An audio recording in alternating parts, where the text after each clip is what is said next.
Значи, денес имав можност на средбата со помошник државниот секретар Филип Гордон да ги слушнам ставовите на Соединените Американски држави во однос на Република Македонија.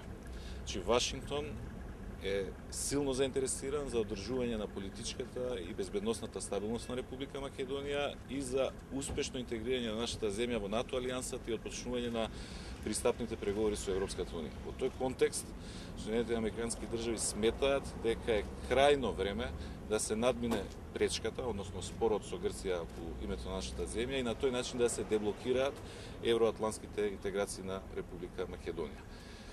Тоа се клучните пораки, се разбира, поразговаравме и околу меѓуетничките односи, околу сето она што се случува во Македонија во последниот период и беше уште еднаш потенцирано од нивна страна дека радикалните и екстремните елементи се неприфатливи со нивните начини и методи на функционирање, меѓутоа од друга страна треба да се направи се да се градат добри меѓуетнички односи во земјата, кои што се клучен фактор за стабилноста на Република Македонија и на секоја друга земја со ваква етничка и религиозна структура на населението. Имате ли коментар дека за информацијата дека премиерот денеска ќе ја промаши средбата со Филип Гордон?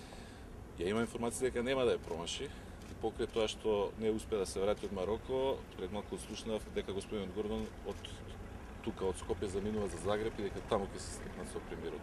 А што значи тоа е крајно време за решавање на спорот и се враќаме на само остануваме на јуни или? Па не зборувавме за јуни. Реално да говориме, периодот до јуни е таков каде што само може да се отпочне со некој процес кој што ќе значи решавање, значи да се приближат ставовите и така натаму, уште повеќе ако премиерот Груевски инсистира и на одржување на референдум заради уставните рокови, тоа до јуни не може да се направи. Меѓутоа може да биде јасно обзнането дека веќе влегуваме во една фаза на решавање на спорот.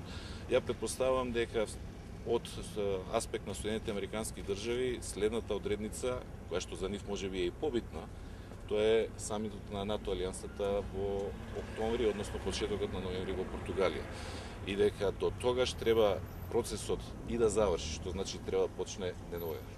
Видите дека сте разговарале за стабилноста. Како оценувате вие безбедноста во повчерашниот инцидент? Значи, и вчерашниот инцидент, и оние работи што се случува само пред недела дена, откривањето на голем склад со оружје на територијата на Република Македонија, па потоа некои прогласи на само наречена ООН или некој кој што во име на таа фирма излезе со соопштение во јавноста, говорат дека постојат екстремни радикални поединци и групи и дека тие се активирани. Фактот што се работи за големи количини на оружје говори дека тоа не смее да се потценува. Значи, тоа е сериозна закана. Меѓутоа, за да таквите екстремни радикални структури останат изолирани, да останат маргинализирани, да не добијат поширока поддршка од населението, од граѓаните, со што се зголемува нивниот капацитет да направат големи проблеми, клучно е каков амбиент ќе имаме на планот на меѓуетничките односи и на планот на меѓурелигиските односи. А тоа веќе не може и не смее да биде задача на Министерството за внатрешни работи. Тоа е задача на политичките субјекти, на политичките структури, пред се на владата. Се креираат добри меѓуетнички односи, токму со цел таквите радикални екстремни структури да останат изолирани и да може со нив на еден ефикасен начин од страна на полицијата, Министерството за внатрешни работи да се справува. Благодарам многу.